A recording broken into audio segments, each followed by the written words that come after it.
ঈদের যে শপিংটার কথা বলছি এটা এই কারণে বলছি, লাস্টের দশকে আমরা ঈদের শপিংয়ে বেশি ব্যস্ত থাকি, এতে করে লাইলাতুল কদরটা আমরা হারিয়ে ফেলি। লাস্টের দশক আমরা হয় ইতেকাফ করবো, না হলে বাসায় নামাজ পড়বো, পরিবারবর্গকে নিয়ে রাত জাগবো। পারা যাবে ইনশাআল্লাহ? তারাবির নামাজ তো পড়বোই ইনশাআল্লাহ জামাতে।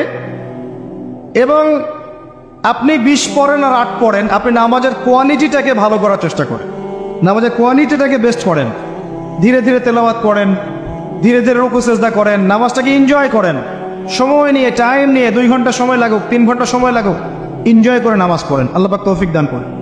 এরপর শেষ রাতে আবার ওঠেন, পরিবারবর্গকে নিয়ে নামাজে দাঁড়ান, একসাথে জামাত করে নামাজ পড়েন, পরিবারে নফল নামাজ পড়েন, বাসায় বরকত হবে ইনশাআল্লাহ। রাত জাগেন, বেশি বেশি দোয়া করেন, একটু তেলাওয়াত করেন, একটু জিকির করেন, তাসবিহ তাহলিল করেন, রাতটা কাটিয়ে দেন। শেষের দশকে মার্কেটে ঈদের শপিং করতে যায় না।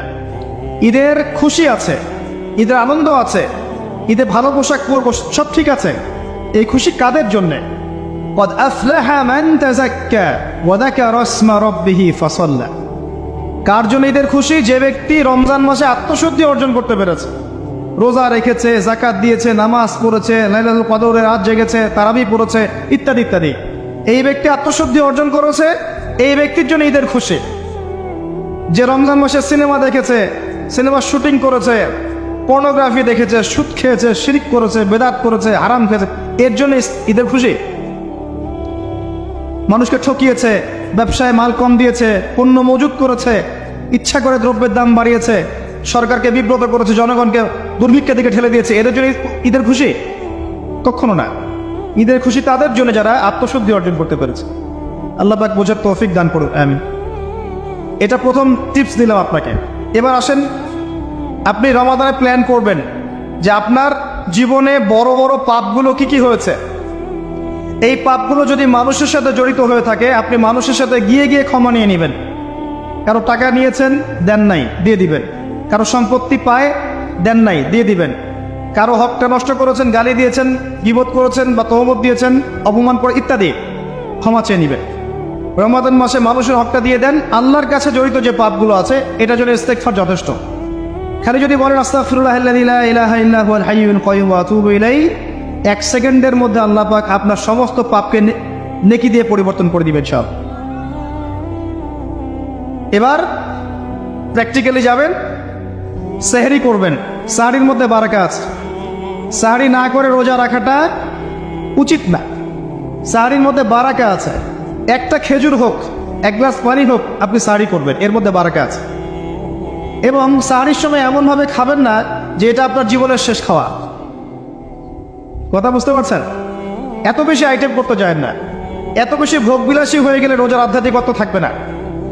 সেহরিতে অল্প খান, যদি খেতে হয় পেটের 3 ভাগের 1 ভাগ খান, 1 ভাগ ফাঁকা রাখেন, 1 ভাগ আপনি পানি দিয়ে পূর্ণ করেন। এখনকার কিছু তথাকথিত আশেকে রসুলের মতো হতে যায় না, যাদের ভুঁড়ির জ্বালায় চেয়ারে বসতে পারে না, এই কাজ করতে যায় না। এটা মুসলিমদের শোভা পায় না। আমরা পরিশ্রমী জাতি, কর্মঠ জাতি, আমাদের এসব শোভা পায় না। এটাও শেষ জামান হাদিসে আছে। কি নাই আসলে, শেষ জামানে এক শ্রেণী মানুষ বের হবে যারা হবে সাকিল, একদম বুড়িওয়ালা, ঠেস দিয়ে বসে থাকবে আরাম করে, এবং বলবে যে কোরআনে যা আছে আমি তাই মানি, হাদিসটা আমি মানি না, ইত্যাদি। আসেন, সাহরির পরে রোজা রেখেছেন, 5 ওয়াক্ত নামাজ জামাতে পড়ার চেষ্টা করেন। খুব সিম্পল জিনিস, খুব বেশি কিছু দরকার নেই আমাদের। 5 ওয়াক্ত নামাজ আপনি জামাতে পড়ার চেষ্টা করেন। বাসার থেকে ওযু করে বের হবেন, প্রত্যেক পদক্ষেপ হাঁটবেন, আপনার একটা স্টেপে একটা করে গুনাহ মাফ হবে, একটা নেকি লেখা হবে, মর্যাদা বাড়িয়ে দেওয়া হবে। একে 10 দিয়ে গুণ করা হবে, রমজান মাসে আরো 70 দিয়ে গুণ করা হবে ইনশাআল্লাহ। ফজরের নামাজটা জামাতে পড়লেন, নামাজটা জামাতে পড়ার পর আপনি বসে থাকবেন, কিছু সময় জিকির আজগার তাসবিহ তাহলিল করবেন। পারলে 1 পারা করে কোরআন তেলাওয়াত করবেন। রমাদান মাসে প্রত্যেক দিন 1 পারা করে কোরআন তেলাওয়াত করার চেষ্টা করবেন। 30 দিন 30 পারা, রমাদানে অ্যাটলিস্ট একটা খতম করা যাবে, অ্যাটলিস্ট একটা খতম চেষ্টা করা যায় না ইনশাআল্লাহ। ফজরের নামাজ হয়ে গেছে, আপনি কোরআন তেলাওয়াত করেন। 1 পারা পড়তে সময় লাগবে আধা ঘন্টা, 40 মিনিট, কারো 1 ঘন্টা। এরপর সূর্য উঠে যাবে, উঠে গেলে পরে আপনি 2 রাকাত ইশরাকের নামাজ পড়বেন, নামাজটা পড়ে বাসায় যাবেন। আল্লাহর নবী বলছেন সাল্লাল্লাহু আলাইহি ওয়াসাল্লাম, আপনার আমল নামায় একটা কবুল হজ, একটা কবুল উমরার নেকি লেখা হবে ইনশাআল্লাহ। এবার রেস্ট করেন, বাসায় গিয়ে রেস্ট করেন। যখন ঘুমাবেন তখন ঘুমের সুন্নাহগুলো আদায় করেন। সূরা ফালাক নাস ইখলাস পড়েন, ফু দেন, দিয়ে গা মাসাহ করেন, আয়াতুল কুরসি পড়ে ঘুমান, ঘুমের দোয়া পড়ে ঘুমান, ঘুমটাও নেকি হবে ইনশাআল্লাহ। এরপর হয়তো আপনি কাজে যাবেন, চাকরিতে যাবেন বা ব্যবসায় যাবেন বা আপনি শিক্ষাক্ষেত্রে যাবেন, ইত্যাদি ইত্যাদি। যে ক্ষেত্রেই যান না কেন আপনি মনে রাখবেন আপনি রোজাদার। যে ক্ষেত্রেই যান আপনি মনে রাখবেন আপনি রোজাদার। আমি কারোর সাথে এখন ঝগড়া করতে পারবো না, কারোর সাথে এখন মারামারি করতে পারবো না, আমি কারো গীবত করতে পারবো না, আমি মিথ্যা বলতে পারবো না, আমি মাপে কম দিতে পারবো না, আমি জনগণকে ঠকাতে পারবো না, আমি রোজাদার। এটা মনে রাখ, এটা মনে রাখলে পরে দেখবেন ইনশাআল্লাহ তাআলা আপনি আল্লাহকে পাচ্ছেন, আল্লাহর মাআরিফত পাচ্ছেন। খাচ্ছি না আল্লাহর ভয় না, পানি পান করছি না, স্ত্রী সহবাস করছি না, কার ভয়ে? আল্লাহর ভয় না? এত কঠিন কাজ করার পরেও রোজার নেকি পাওয়া যাবে না যদি রোজা রাখা অবস্থায় আমি মিথ্যা বলি, মাপে কম দেই, গীবত করি, সুদ খাই, জেনা করি ইত্যাদি। নবী সাল্লাল্লাহু আলাইহি ওয়াসাল্লাম বলেছেন সেই ব্যক্তির পানাহার ছেড়ে দেয় আল্লাহর কিচ্ছু যায় আসে না যে ব্যক্তি রোজা রেখে অশ্লীল কাজ করেছে। মা বোনদেরকেও বলবো, রোজা রেখে যদি বেপরদায় চলেন রোজার কোনো দাম নাই। রোজা রেখেও যদি এমন কাপড় পরে চলেন যেই কাপড় পরা না পরে একই কথা, ঢাকা শহরের ফ্যামিনিস্ট মেয়েদের মতো জিন্স আর গেঞ্জি পরে ঘোরেন, রোজা রাখা না রাখা পরে একই কথা। এটা রোজা হয়নি, উপবাস হয়েছে, উপবাস। ইকোনমিক সেকশন আমরা যারা আছি, আমরা যদি রোজা রেখেও সুদ খাই, আমার রোজা রাখা না রাখা আল্লাহর কিচ্ছু যায় আসে না। আমরা ধর্মীয় ক্ষেত্রে যারা আছি, জানা অনুযায়ী আমল যদি না করি, দিনকে দুনিয়ার স্বার্থে ব্যবহার করি, আমাদের রোজা রাখা না রাখায় কিছু যায় আসে না।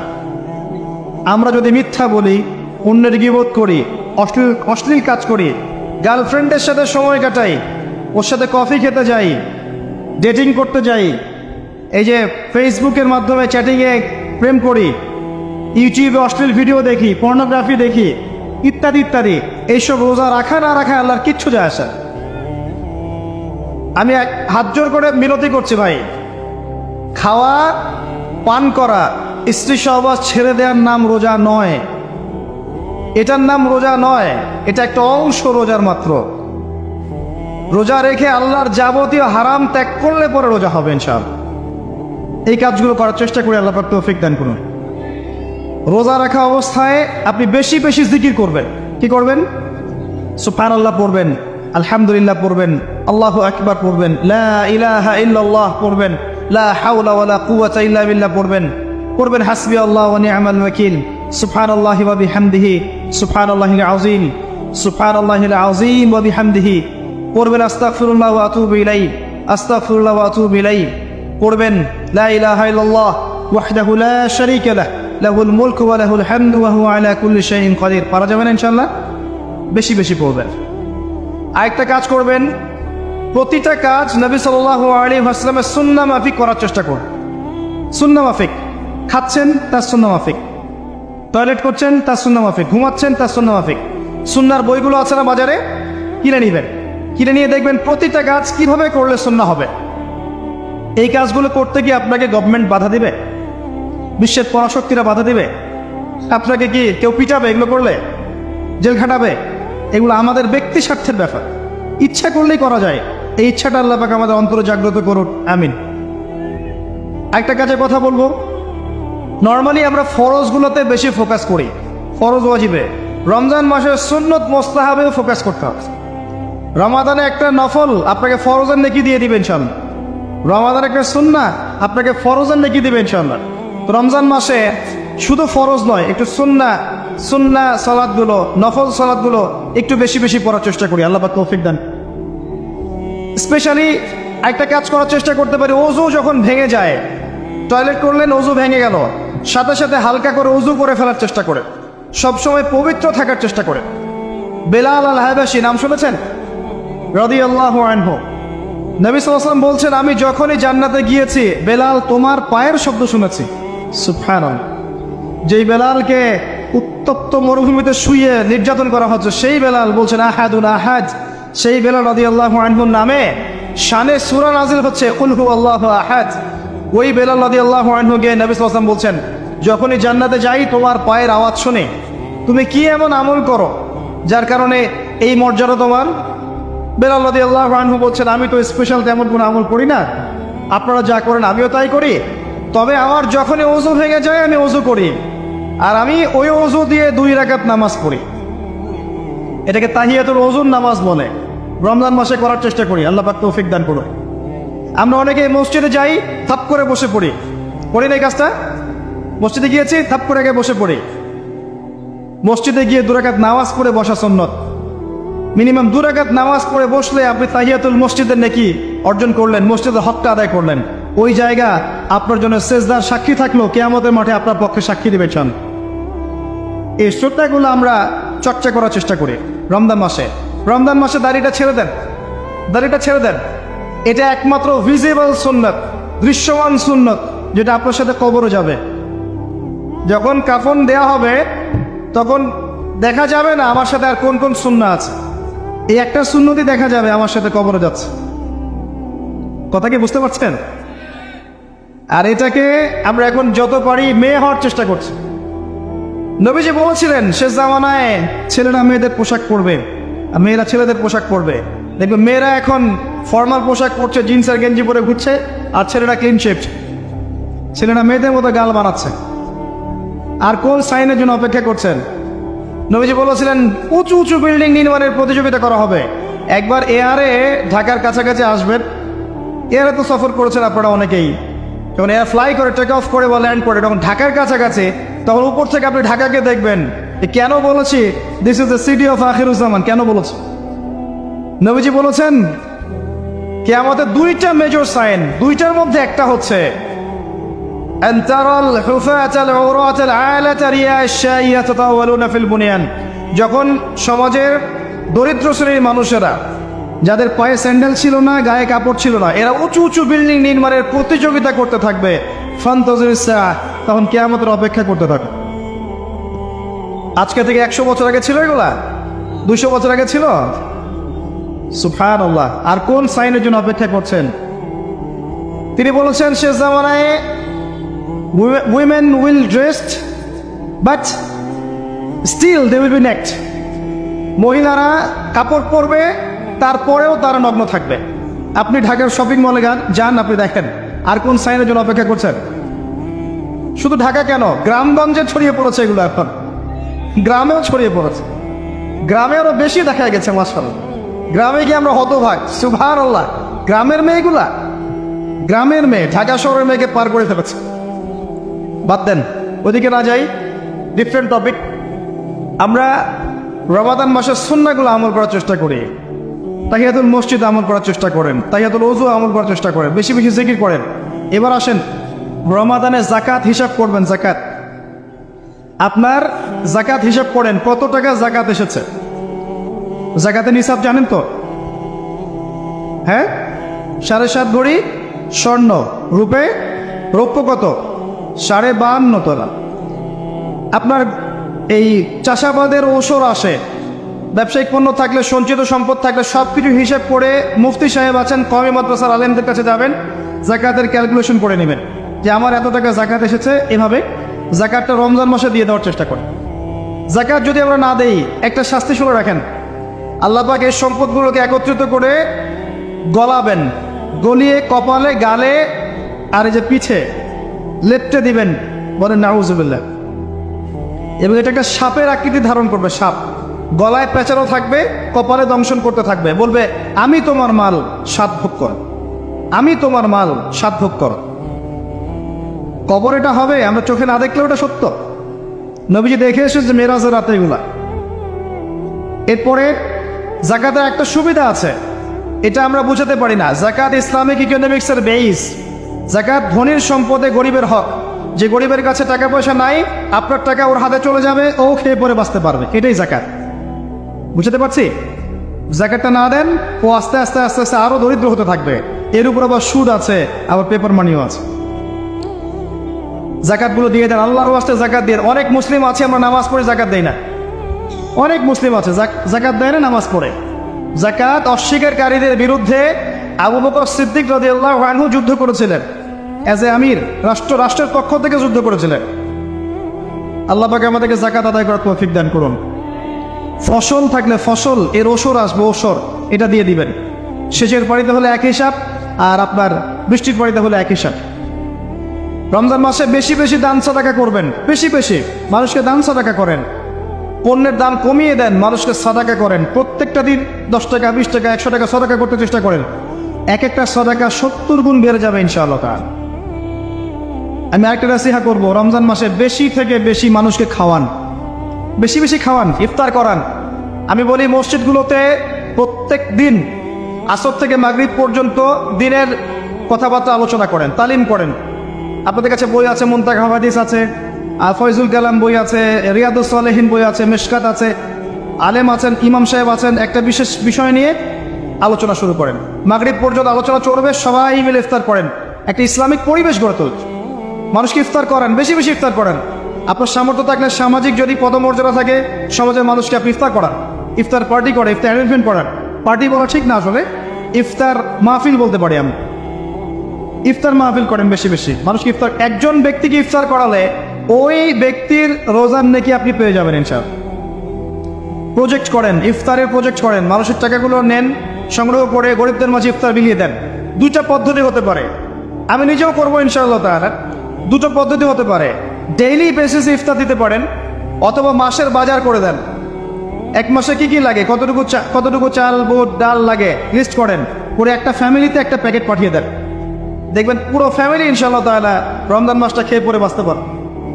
এগুলো আমরা না করলে কারা করবো? অমুসলিমরা করবে? অমুসলিমরা করে করেই তো সবাইকে খ্রিস্টান বানাচ্ছে। কোথায় আছেন আপনি? সমাজ সেবা করে করে তো মানুষের ঈমান আমল হরণ করে ফেলছে, আর আমরা সমাজ সেবা করতে চাচ্ছি না। জি, আমরা গরিব মানুষের পাশে দাঁড়াচ্ছি না, ওরা গিয়ে দাঁড়াচ্ছে। দেখবেন মানুষ বলছে হ্যাঁ এই ধর্ম তো ভালোই, আমি খ্রিস্টান হয়ে যাই। কত মানুষ যে খ্রিস্টান হয়ে যাচ্ছে আপনি জানেন? পরে বুঝবেন, যখন আমরা এই যে হাত বাঁধা, পায়ে পা রফুলে ইত্যাদি নিয়ে মারামারি করছি, কে কোন মাযহাব, কে কোন তরিকা, কার কোন ত্রুটি আছে, এগুলো নিয়ে আমরা সোশ্যাল মিডিয়ায় ঘাটাঘাটি করছি। এই সময়গুলোর মধ্যে এগুলো অনেক এগিয়ে গেছে।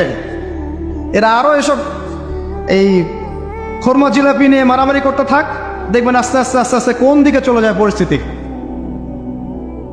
গলার মধ্যে দড়ি দিয়ে ফাঁস লাগানো হয়ে গেছে, খালি টানা বাকি আছে। আরে এখন ঝগড়া করে বেড়াচ্ছে কোন আলেমের কোন সমস্যা। লাহুম কুলুবুন লা ইয়াফকাহুনা বিহা, আল্লাহ পাক বলেছেন সূরা আরাফ 179-তে। রমজান মাসে বেশি বেশি ইফতার করান, বেশি বেশি দান সাদাকা করেন।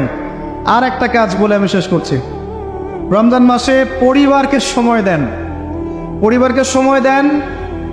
পরিবারের হক আছে আমাদের উপরে, স্ত্রীকে সময় দেন, স্বামীকে সময় দেন। একসাথে ইফতার বানান, একটা পরিবেশ, একটা আনন্দ, একটা উৎসবের আমেজ যেন বিরাজ করে। ছোট ছোট বাচ্চা থেকে রোজা রাখতে উৎসাহিত করেন।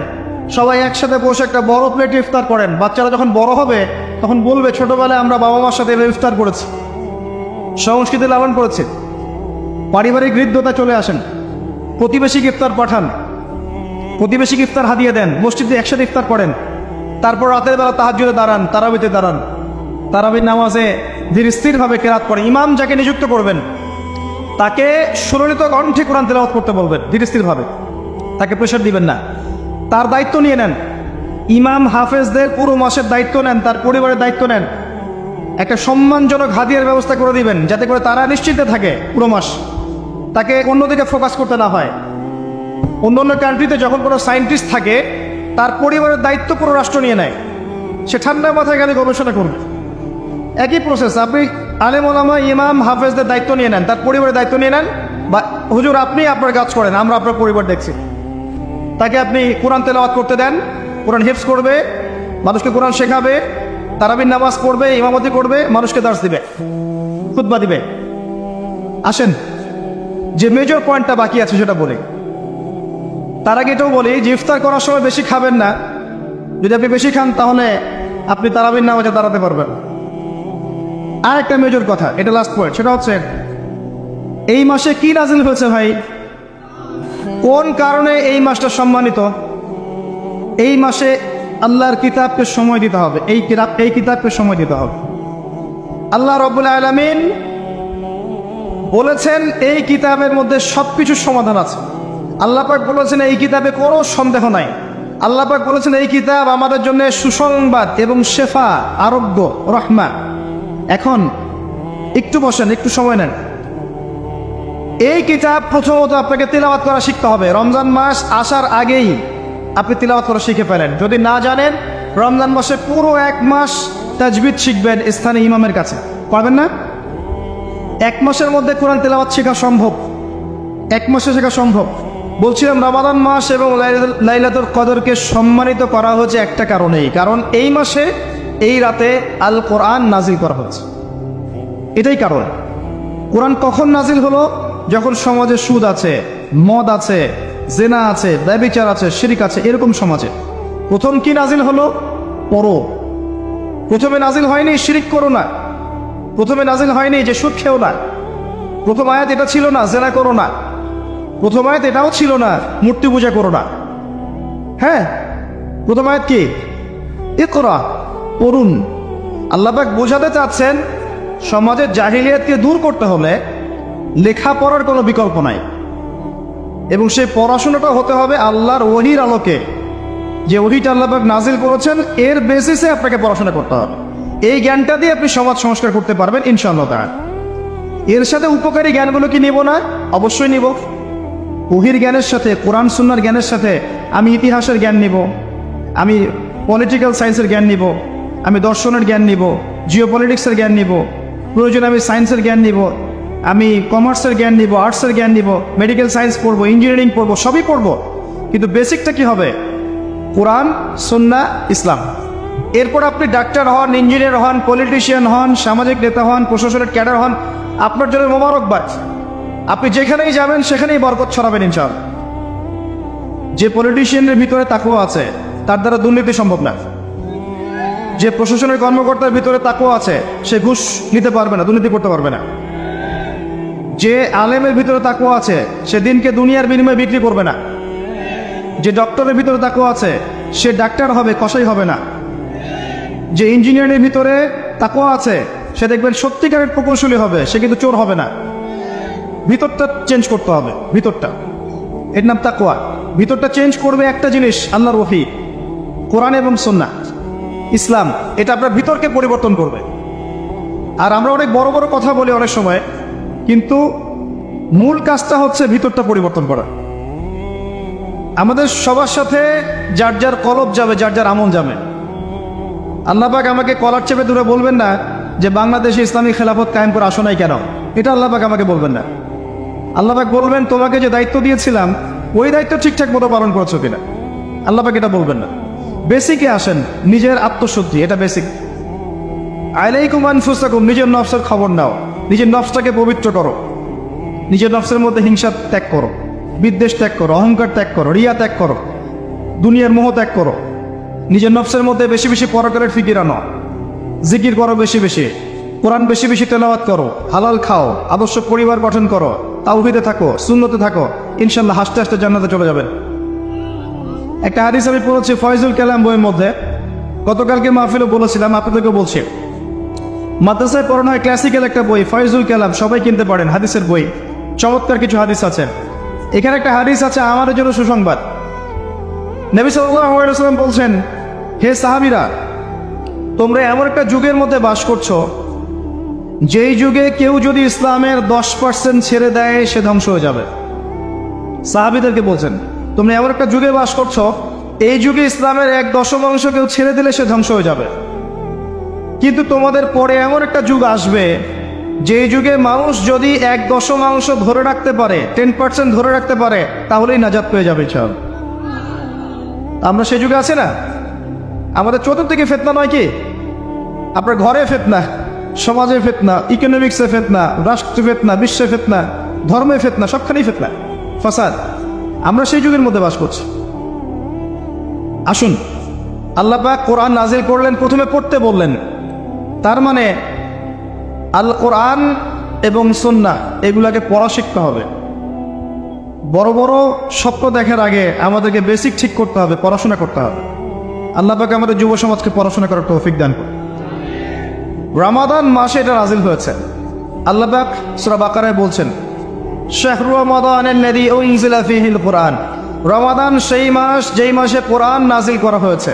কি জন্য নাজিল করা হয়েছে? হুদাল লিন নাস, এই কোরআন হচ্ছে মানব জাতির জন্য হেদায়াত, নট অনলি ফর মুসলিমস। এটা শুধু মুসলিমসদের জন্য হেদায়াত নয়, হুদাল্লিন নাস, পুরো মানব জাতির জন্য হেদায়াত। কোরআনে ইহুদির জন্য হেদায়েত আছে, খ্রিস্টানের জন্য আছে, অমুসলিম হিন্দুদের জন্য আছে, সবার জন্য কোরআন। এটা সাম্প্রদায়িক কোনো কিতাব নয়, এটা টোটালি অসাম্প্রদায়িক একটা বই। আল কোরআন যে কেউ পড়তে পারে, এটা কারো পৈতৃক সম্পত্তি নয় যে একটা শ্রেণীর মানুষই পড়বে বাকিরা পড়বে না, সবাই পড়বে ইনশাআল্লাহ তাআলা। এটা আল্লাহর কিতাব, আল্লাহর কালাম। হুদাল লিন্নাস ওয়া বাইয়িনাতিন মিনাল হুদা, এটা হচ্ছে সত্য মিথ্যার মানদণ্ড, বাইয়িনাত সুস্পষ্ট মানদণ্ড। আর কি ওয়াল ফুরকান, প্রমাণ, হুজ্জাত, দলিল।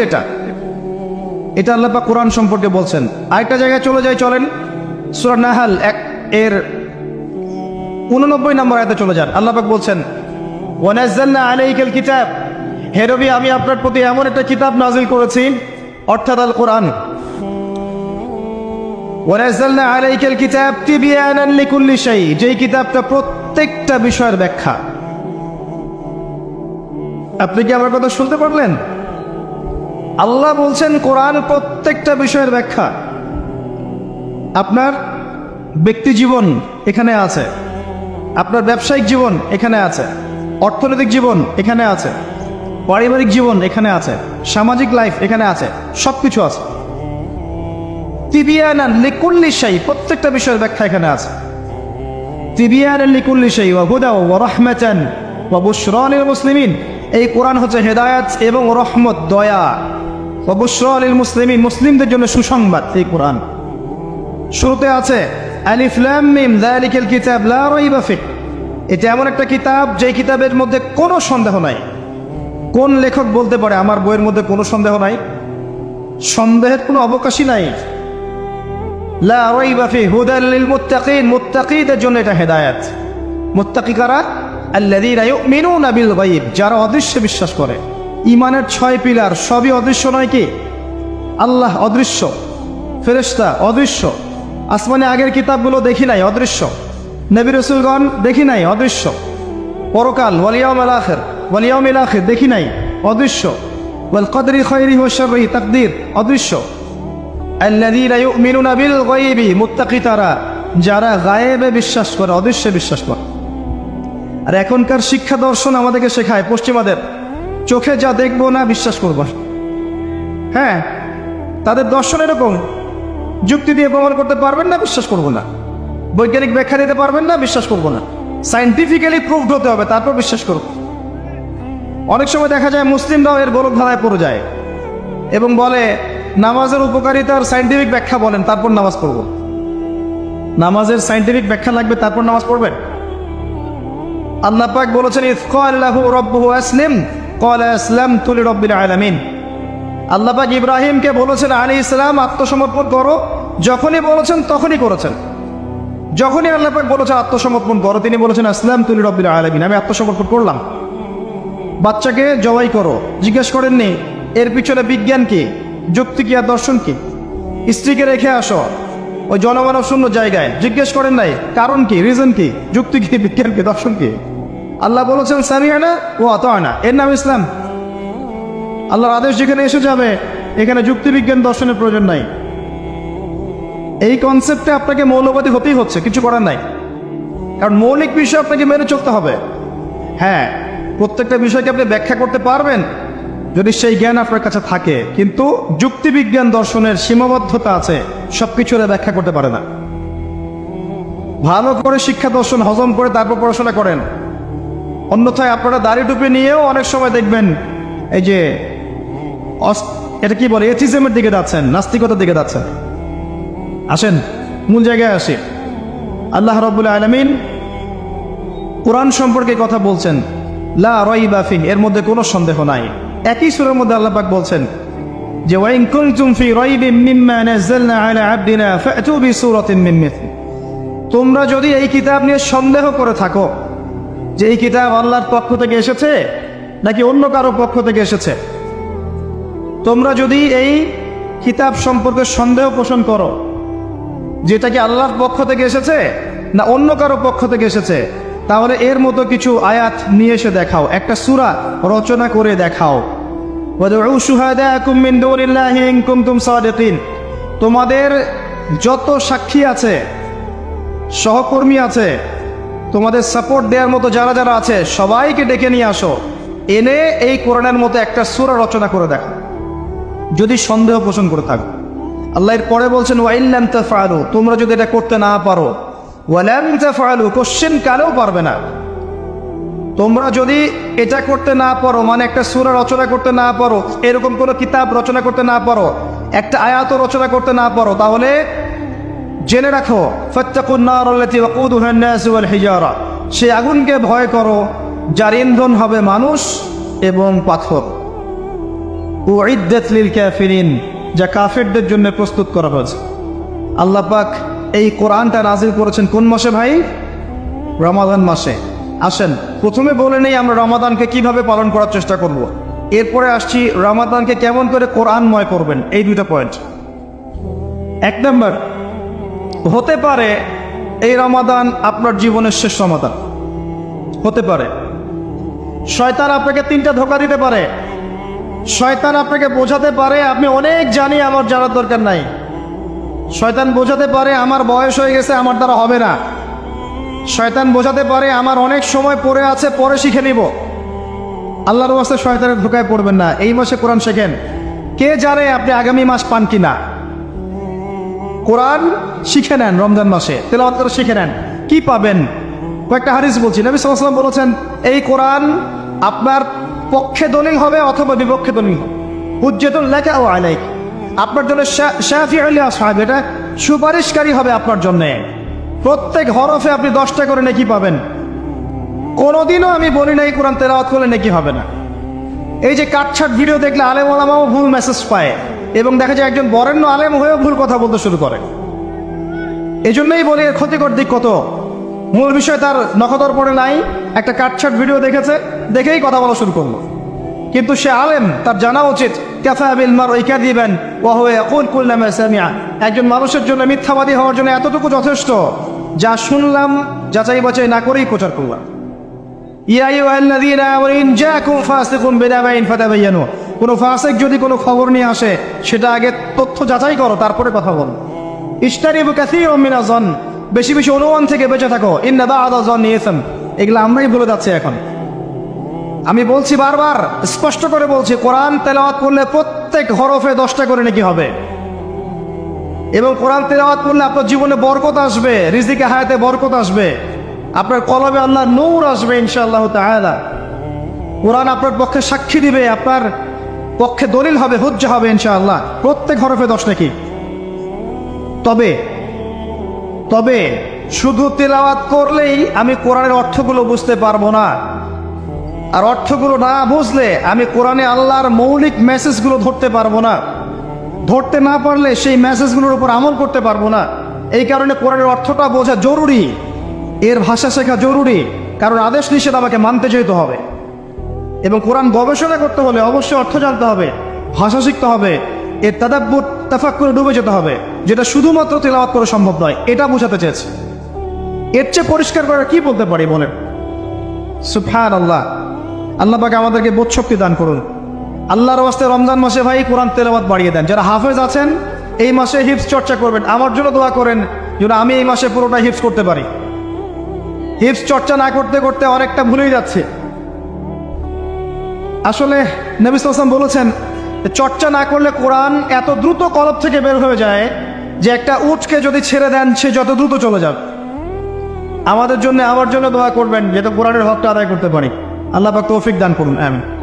এবং যারা হাফেজে কোরআন তাদের উচিত আরবি ভাষা এবং সাহিত্য জেনে তাফসিরগুলো পড়ে কোরআনের আয়াতগুলো কিনে একটু গবেষণা করা, আয়াতগুলো বোঝার চেষ্টা করা, আল্লাহ পাক কি বলেছেন কোরআনের মধ্যে বোঝার চেষ্টা করা, এগুলো জনগণকে বোঝানো। এবং এটা বোঝাতে আপনি উগ্র হবেন না, চরমপন্থী হবেন না, আক্রমণাত্মক হবেন না। আমরা কেউ কারো শত্রু নই, আমরা সবাই সবার বন্ধু, সবাই সবার ভাই। আমরা সবাই সবার ভাই, এক উম্মাহ, ওয়ান উম্মাহ নেশন। তাই আমরা কোরআনের মৌলিক মেসেজগুলো যুগোপযোগীভাবে সবার সামনে তুলে ধরবো, উপস্থাপন করব, মানার জন্য ফোর্স করব না। যাকে আল্লাহ পাক হেদায়েত দিবেন সে মানবে ইনশাআল্লাহ, যাকে আল্লাহ পাক হেদায়েত দিবেন না সে মানবে না, তার হিসাব সে দিবে, আমার কোনো দায় দায়িত্ব নেই। আর সর্বশেষ কথা হচ্ছে আল কোরআন এর মধ্যে অনেক আদেশ এবং নিষেধ আছে। রমজান মাসে আমরা যদি কোরআন পড়ি আর বুঝি, কিন্তু কোরআনের আদেশ আর নিষেধগুলোকে ফলো না করি, না মেনে চলি, তাহলে আদতে কোরআনের হকটা আদায় হচ্ছে না। এবং এই কোরআনের মেসেজ আমাদেরকে মুসলিম অমুসলিম সবার দ্বারে দ্বারে পৌঁছে দিতে হবে ইনশাআল্লাহ তাআলা। যেভাবে কোরআনের দাওয়াতের ফলে, হাদিসের দাওয়াতের ফলে নবী সাল্লাল্লাহু আলাইহি ওয়াসাল্লাম আইয়ামে জাহিলিয়াতের সেই জাহিলিয়াতকে দূর করে আলোকিত সমাজ প্রতিষ্ঠা করেছিলেন, ইনশাআল্লাহ আদৌ সম্ভব এই কোরআন সুন্নাহর দাওয়াতকে দিয়ে আজকের সমাজে চলমান জাহিলিয়াতগুলোকে দূর করে আলোকিত বাংলাদেশ প্রতিষ্ঠা করা। আল্লাহ পাক আমাদেরকে তৌফিক দান করুন। আর এই যাদেরকে দায়িত্ব আল্লাহ পাক দিয়েছেন তাদেরকে এটা বোঝাবে কে? আমরা তো ছোট মানুষ।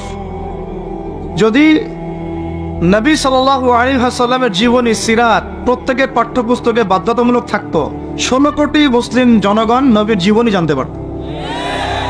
এখন 16 কোটির মধ্যে 15 কোটি জানে না নবীর জীবনীতে কি হয়েছে। এটা তো বেসিক পড়াশোনা। যদি আমরা একটা ভাইরাসকে ভয় করে মসজিদ একেবারে বন্ধ করে ফেলতে পারি, মাস্ক পরাইতে পারি সবাইকে, সোশ্যাল ডিস্টেন্স 10 হাত দূরে দূরে দাঁড়াও, হ্যাঁ, নবীর জামানাতেও অনেক সমস্যা হয়েছে, কিন্তু এরকম করে ডিস্টেন্সে দাঁড়ানো হয় নাই। যাই হোক, এটা তো জাতিসংঘের আন্ডারে চলতেছে বিশ্বটা আর কি। তো এখন এটা যদি আমি চাপ দিয়ে করাতে পারি, তাহলে আমি পাঠ্যপুস্তকের মধ্যে নবীর সিরাত এবং কোরআন বাধ্যতামূলক করতে পারি না? এই যে আমরা যারা 15-20 বছর ইউনিভার্সিটিতে পড়েছেন, স্কুল কলেজ ইউনিভার্সিটি, এখানে কারা কারা পড়েছেন হাত তোলেন দেখি একটু। যারা অনার্স মাস্টার্স কমপ্লিট করেছেন বা পড়তেছেন এখনো, আপনারা আছেন কতজন? আছে অনেকে, হাত নামান। এখন আপনারা ভাই বাংলা পড়েছেন না? নজরুল, রবীন্দ্রনাথ, বঙ্কিমচন্দ্র, শরৎচন্দ্র ইত্যাদি ইত্যাদি। ইংরেজি পড়েছেন না? ব্যাকরণ, দাঁতপাকা ব্যাকরণ। পরে কেমিস্ট্রি পড়েন নাই? হ্যাঁ, ফিজিক্স পড়েন নাই? বায়োলজি পড়েন নাই? তারপরে আমরা হায়ার ম্যাথ করতাম, জটিল জটিল সূত্রগুলো মুখস্থ করেন নাই? কত কি পড়েছেন। কিন্তু এই পড়াশোনাগুলো কেন করেছেন? সিলেবাসে ছিল আমাকে পড়তে হবে, যদি না পড়ি পরীক্ষায় পাস করতে পারবো না, পরীক্ষায় পাস না করলে রেজাল্ট আসবে না, রেজাল্ট না আসলে চাকরি পাবো না, চাকরি না পাইলে রিজিকের ব্যবস্থা হবে না, রিজিকের ব্যবস্থা না হইলে বিয়ে শাদী হবে না, বিয়ে শাদী না হইলে জীবনটাই বরবাদ। এই তো ফিলোসফি, তো এটাই, রাস্তা তো এটা না। তো এখন চাপ দিয়ে এত কিছু পড়লেন, বিসিএস কোচিং করেছেন অনেকেই চাকরির পরীক্ষা দিচ্ছেন, নিয়োগ বিজ্ঞপ্তির পরীক্ষা দিচ্ছেন, প্রাইমারি পরীক্ষা দিচ্ছেন, সবই পড়তেছেন। আমি নিজেও পড়েছি এগুলো মুখস্থ ছিল সব। এখনো হয়তো ধরলে বলতে পারবো কিছু, যদিও এগুলোর চর্চা আমরা বন্ধ করে দিয়েছি। আর কথা হচ্ছে, একটা রিজিকের সোর্সের জন্য আমি যে 15 বছর এই পড়াশোনাগুলো করলাম, যদি আমার সিলেবাসের মধ্যে কোরআন থাকতো, হাদিস থাকতো, নবীর সিরাত থাকতো, তারপরে ধরেন সাহাবীদের জীবনী থাকতো, ইসলামের ইতিহাস থাকতো, বেসিক ফিক আকীদা থাকতো, আমি কি বাধ্য ছিলাম না এগুলো পড়ে পরীক্ষা দেওয়ার জন্য? তখন আমাদের এই জেনারেশনের ইসলামিক শিক্ষায় উন্নতি হইতো না। সবকিছু দাওয়াত দিয়ে হয় না, অনেক কিছু উপরের লেভেল থেকে চালু করতে হয়, তাহলে জনগণ সেটা মেনে নিতে বাধ্য থাকে। এই রমজান মাসে দেখবেন বাজারে অনেক সিন্ডিকেট হবে, আপনি এগুলো মিষ্টি মিষ্টি কথা বলে এগুলো বন্ধ করতে পারবেন না। যখন এরকম দুর্নীতিগুলো হবে বাজারে, মার্কেটে, ধরবেন, মোবাইল কোর্ট বসাবেন, 6 মাসের জন্য ঢুকাবেন, পারলে একটা করে আঙ্গুল দিবেন কাইটা, তারপর দেখবেন সব সিধা হয়ে গেছে। সব কিছু দাওয়াত দিয়ে আর ওয়াজ করা হয় না, একটা সিস্টেম থাকে। আমি বলি কি, একটা বিষয় বুঝেন, একটা বিষয় হচ্ছে প্রাকৃতিকভাবে উৎপন্ন হচ্ছে কিছু জিনিস, আর আপনি একটা ফ্যাক্টরি দিয়েছেন, ফ্যাক্টরি থেকে উৎপাদন বাড়বে না কমবে? আপনি হাতে উৎপাদন করতেছেন একটা জিনিস, মনে করেন কাপড়ে পাঞ্জাবি জুব্বা, আর জুব্বার একটা ফ্যাক্টরি দিয়েছেন, উৎপাদন কোথায় বেশি হবে? রাষ্ট্র হচ্ছে সেই ফ্যাক্টরি যেটা সব দিক থেকে উৎপাদন বাড়াতে পারে। আমরা দাওয়াত দিচ্ছি এখন ইন্ডিভিজুয়ালি, ব্যক্তিগতভাবে একে একে মানুষ চেঞ্জ করার দাওয়াত দিচ্ছি আমরা। বুঝাতে পারতেছি পার্থক্যটা? যে আয়াত থেকে এদিকে চলে আসছি, তাবারাকাল্লাযী বিয়াদিহিল মুলক, তাবারাকাল্লাযী বরকতময় সেই সত্তা, মহাপবিত্র মহাবরকতময় সেই সত্তা। কোন সত্তা? বিয়াদিহিল মুলক, যার হাতে আছে সার্বভৌমত্ব। মুলক মানে কি? রাজত্ব, ক্ষমতা বা সার্বভৌমত্ব। রাজত্ব, ক্ষমতা বা সার্বভৌমত্ব, 3টা শব্দ বললাম। ডিকশনারিতে চেক করে দেখেন মূল শব্দের অর্থ কি। আবার বলতেছে তাবারাকাল্লাযী, বরকতময় সেই সত্তা, মানে কে? মহাবিশ্বের একমাত্র স্রষ্টা আল্লাহ রাব্বুল আলামিন। তিনি বরকতময়, বিয়াদিহিল মুলক, যার হাতে কি আছে? রাজত্ব অথবা ক্ষমতা অথবা সার্বভৌমত্ব, বা ইংরেজি দিয়ে বললে আমরা বলি সভরেন্টি। কি বলি? সভরেন্টি। ওয়া হুয়া আলা কুল্লি শাইইন কাদির, এবং আল্লাহ পাক সমস্ত বিষয়ের উপরে কি? কর্তৃত্বশীল, ক্ষমতাবান। এখন এই আয়াতটা মহাবিশ্বের সব গ্রহে প্রযোজ্য হচ্ছে, বাংলাদেশে আর বিশ্বে প্রযোজ্য হচ্ছে না। বোঝাচ্ছি কিভাবে? বলবেন যে এটা আবার কেমন কথা বলবেন, শুনেন বোঝাচ্ছি। মহাবিশ্বে 7 আসমান আছে না? এটা তো জানেন 7টা আসমান আছে। তারপরে প্রত্যেক আসমানে অসংখ্য গ্রহ নক্ষত্র আছে, গ্যালাক্সি আছে, ছায়াপথ আছে। তারপরে একটা গ্যালাক্সির মধ্যে অনেকগুলো সৌরজগৎ আছে। ওই একটা গ্যালাক্সির অসংখ্য সৌরজগতের কোনো একটা সৌরজগতের বাসিন্দা হচ্ছে আমরা। ওই সৌরজগতের মধ্যে এই যে আমাদের 10টা 12টা গ্রহ আছে, সেই গ্রহের কোনো একটা গ্রহের, কোনো একটা দেশের, কোনো একটা কি জেলার, কোন একটা শহরের কোন একটা মাঠে বসে আপনি এখন এই বয়ান শুনতেছেন। কথা বুঝতে পারতেছেন? আর পুরো মহাবিশ্ব 7 আসমানে নবী সাল্লাল্লাহু আলাইহি ওয়াসাল্লাম বলছেন, মেরাজের রাতে আমি দেখেছি একটা বিঘত, এতটুকু বিঘত মানে 1 টক্কর জায়গা ফাঁকা নাই যেখানে আল্লাহর কোনো ফেরেশতা দাঁড়িয়ে বসে বা সেজদারত অবস্থায় আল্লাহর ইবাদত করতেছে না। তাহলে পুরো মহাবিশ্বে কার রাজত্ব চলতেছে? আর এই পৃথিবীর দিকে তাকান, আমরা বললাম তাবারাকাল্লাযী বিয়াদিহিল মুলক, আল্লাহ হচ্ছে সার্বভৌমত্ব ক্ষমতাকার আল্লাহ। কিন্তু এখন জমিনের দিকে আপনি তাকান, এই বিশ্বের সার্বভৌমত্ব চলতেছে জাতিসংঘের। কার? এই বিশ্বের রাজনৈতিক মোড়ল জাতিসংঘ। আপনি ইসলামিক বিধানের কথা যতই বলেন তারা মানবে না, মানবে না, সোজা কথা। আপনি যদি বলেন কোরআন এবং হাদিস এবং সর্বশেষ নবী মুহাম্মদ সাল্লাল্লাহু আলাইহি ওয়াসাল্লাম আমাদেরকে এইগুলো দিয়ে গেছেন, আল্লাহ পাক এইগুলো নাজিল করছেন, আসেন এইগুলোর আলোকে বিশ্ব করি, ওরা মানবে না। বরং ওরা আপনার উপর যুদ্ধ ঘোষণা করবে। কি করবে? এ হচ্ছে এই বিশ্বের সবচেয়ে বড় তাগুত, সবচেয়ে বড় কাফের, সবচেয়ে বড় মুশরিক, সবচেয়ে বড় মুনাফিক। ও যদি বলে যে কোরআন বাদ দিতে হবে, আমার মাথায় যে বুঝ আসে ওই বুঝ অনুযায়ী চলবো, তাহলে সারা বিশ্ব বলবে হ্যাঁ এটাই ঠিক। নাউজুবিল্লাহ। অর্থনৈতিক মোড়ল সে যদি বলে আল্লাহ পাক কোরআনে সুদ হারাম করছেন, তো কি হয়েছে? আমাদের ব্যাংকিং সিস্টেম চলবে সুদের উপর, সারা বিশ্ব বলবে এই যে সামি'না ওয়া আতা'না, ইয়েস স্যার, শুনলাম মানলাম। কথা বুঝেন না আমার? ও সারা বিশ্বকে যদি বলে ওদের ব্যাংকিং সিস্টেম, প্রত্যেকটা ব্যাংকিং সিস্টেম চলবে সুদ ভিত্তিক, আল্লাহ কোরআনে হারাম করুক আর হালাল করুক দেখার দরকারই নেই আমাদের। নাউজুবিল্লাহ। মানলে ইচ্ছা হলে মানেন, না ইচ্ছা হলে আমরা বোম মেরে উড়াই দেব। ইচ্ছা হলে মানেন, না হলে কি একেবারে দিব শেষ কইরা। শেষ করার জন্য অনেক অস্ত্র আছে ওদের। যারা পলিটিক্যাল অ্যাফেয়ার্স ঘাটাঘাটি করে তারা জানে এদের 72টার মতো অস্ত্র আছে। ইকোনমিক স্যাংশন একটা অস্ত্র, চাপ প্রয়োগ করা একটা অস্ত্র, বিল পাস করা একটা অস্ত্র, নেগোশিয়েট করা একটা অস্ত্র, অন্যকে দিয়ে চাপ দেওয়া হবে একটা অস্ত্র। এগুলো অস্ত্র করতে করতে সর্বশেষ অস্ত্র হচ্ছে একেবারে ওই আফগানিস্তান বানায় ছেড়ে দিবে, একেবারে ওই ইরাক বানায় ছেড়ে দিবে, একেবারে ওই সিরিয়া বানায় ছেড়ে দিবে, একেবারে ইয়েমেন বানায় ছেড়ে দিবে। ওটা সবচেয়ে বড় অস্ত্র। এই জন্যে আন্ডারে যারা আছে এরা সবাই স্যালুট মারে, ঠিক আছে আপনি যা বলবেন তাই। তো এই কারণে সারা বিশ্ব অর্থনৈতিক ক্ষেত্রে ও হচ্ছে এখন সুদ ভিত্তিক অর্থনৈতিক সিস্টেমের মোড়ল। যেই সুদ সম্পর্কে আল্লাহ পাক কোরআনে বলেছেন যদি সুদ না ছাড়ো তাহলে আল্লাহ এবং তার রাসূলের সাথে যুদ্ধের ঘোষণা শুনে রাখ। কথা বোঝা যাচ্ছে না মনে হয়?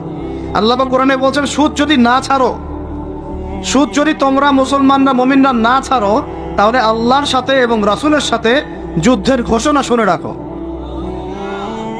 সূরা বাকারা পড়েন, সূরা বাকারা পড়েন। আল্লাহ পাক বলছেন ইয়া আইয়ুহাল্লাযীনা আমানু ইত্তাকুল্লাহ ওয়া যারু মা বাকিয়া মিনার রিবা ইন কুনতুম মুমিনিন ফাইন লাম তাফআলু ফাযারু বিহারবিন মিনাল্লাহি ওয়া রাসূলিহি। তাহলে আল্লাহ পাক এখানে বলছেন হারাম, যদি খাও তাহলে আল্লাহর সাথে যুদ্ধ করতেছো, নবীর সাথে যুদ্ধ করতেছো। ওরা বইলে দিল এটা ফরজ। কি এটা?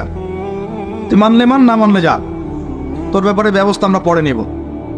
তাহলে আমরা এই পুরো বিশ্বে এখন কার সার্বভৌমত্ব চলতেছে? কোরআনে? জি না, কোরআন ওই তেলাওয়াত করার জন্য রেখে দেওয়া হয়েছে। কিসের জন্য? ঘরের কোনায় তেলাওয়াত করেন আপনি কোরআন, কোনো সমস্যা নাই। এই রমজানে প্রত্যেকদিন 1 খতম দিবেন, 30 দিন 30 খতম দেন, ওদের কিচ্ছু যায় আসে না। কথা বুঝাতে পারতেছি না মনে হয়? আপনি ব্যক্তিগত জীবনে কোরআন 30 দিন 30 খতম দেন, কিচ্ছু যায় আসে না এদের। কিন্তু কোরআনের এই যে মৌলিক বিধানগুলা, এগুলো আপনি বিশ্বে বাস্তবায়ন করতে পারবেন না এখন। কারণ সার্বভৌমত্ব এখন আমরা আল্লাহর হাত থেকে কেড়ে নেওয়ার চেষ্টা করে তাগুতের হাতে দিয়ে দিয়েছি না। এই কারণে বিশ্বের উপরে গজব ফুটতেছে, যে কোনো সময় আসবে ইনশাআল্লাহ, যে কোনো সময় আসবে, এটা আমরা নিশ্চিত। আল্লাহ রাব্বুল আলামিনের গজব আসবেই আসবে। আল্লাহ পাক বলছেন, কেউ যদি সমকামিতা করে, কি করে?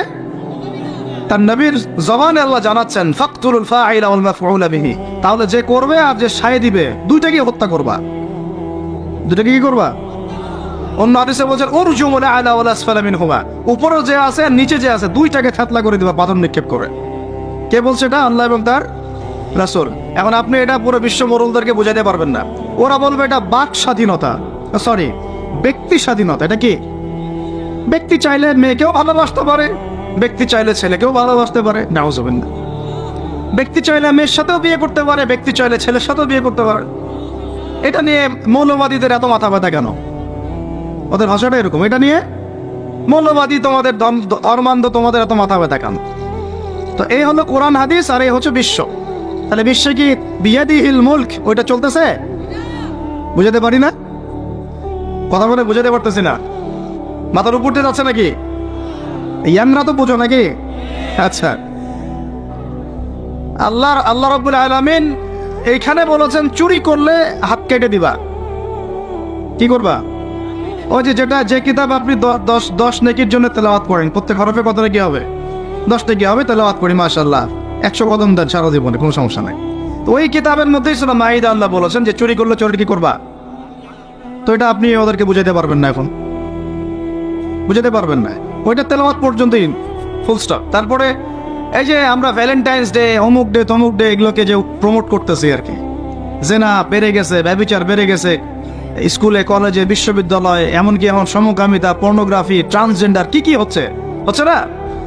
এমনি নর্মালি যদি কেউ জেনা করে, সূরা নূর অনুযায়ী আল্লাহ রাব্বুল আলামিন বলছেন যে সূরা নূরের 2 এবং 3 নম্বর আয়াতে 100টা বেত্রাঘাত করবা জনসমক্ষে। কয়টা বেত্রাঘাত?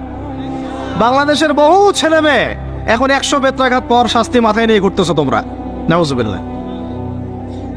কোরআনে কি বলা হচ্ছে সূরা নূরে? কয়টা বেত্রাঘাত? কিসের, কোন পাপের জন্য? কোন পাপ? যার শুরুটা হয় ওই টেক্সটের মাধ্যমে, তারপরে দেখা সাক্ষাৎ, তারপরে এটা, তারপরে ওইটা। ঢাকা শহরে এর পরিসংখ্যান বেশি না কম? কত বেশি? কতগুলো ছেলে পাওয়া যাবে যারা এই পাপে লিপ্ত হয় নাই? কতগুলো মেয়ে পাওয়া যাবে যারা এই পাপে লিপ্ত হয় নাই? কতগুলো আপনি দেবর পাবেন যারা জেনা করে নাই? কতগুলো ভাবি পাবেন জেনা করে নাই? কতগুলো দুলাভাই পাবেন শালীর সাথে জেনা করে নাই? কতগুলো ছেলে পাবেন বিবাহিত ছেলে যারা বাইরে পরকিয়া করে নাই? শুধু আল্লাহ পাকই জানেন ভালো এই জাহিলিয়াতের মধ্যে কত পার্সেন্ট মানুষ পবিত্র থাকতে পারছে। শুধু আল্লাহ ভালো জানেন, আর কেউ জানেন না। আমি বেশি বলতেও চাচ্ছি না, কারণ আমরা সবাই এই শহরেই থাকি। আর ঢাকাতে যারা থাকে তারা মোটামুটিভাবে একটা কেয়ামতের শহরেই থাকে, কারণ এখানে এমন কোনো পাপ নাই যেটা হচ্ছে না, এমন কোনো পাপ নাই। একেবারে প্রতারণা দিয়ে ভর্তি, উপর থেকে নিচ পর্যন্ত। এই শহরে প্রথম যে জিনিসটা উঠে গেছে এটা হচ্ছে বিশ্বাস। কি উঠে গেছে? দ্বিতীয় উঠে গেছে আমানতদারিতা। বিশ্বাস উঠে গেছে, এখানে নাই আমানতদারিতা, নাই। কে কার উপর দিয়ে টক্কর দিতে পারে, এটা হচ্ছে আমাদের এজেন্ডা আর কি। একটা রাস্তার যে ভিক্ষুক, এরও মাথায় যে এত শয়তানি বুদ্ধি, আর অন্য সেক্টর না হয় নাই বললাম। আপনার কাছে টাকা যাচ্ছে গাড়ির গ্লাসে নক করে, ও কিন্তু পাটা ভালোই আছে, ও ল্যাংড়ানোর অভিনয় করতেছে। কত বুদ্ধি! কেউ আবার ইচ্ছা করে একটা আঙ্গুল বা হাত কাটে নিয়েছে, ইচ্ছা করে কাটছে, সারা জীবন কোনো কাজ করা লাগবে না, এটা করেই খাবে। কেউ আবার ইচ্ছা করে হিজড়া হচ্ছে এই শহরে, এটা সারা জীবন কাজ করা লাগবে না, এমনি খাবে। কত বুদ্ধি মানুষের মাথায়, চিন্তা করছেন?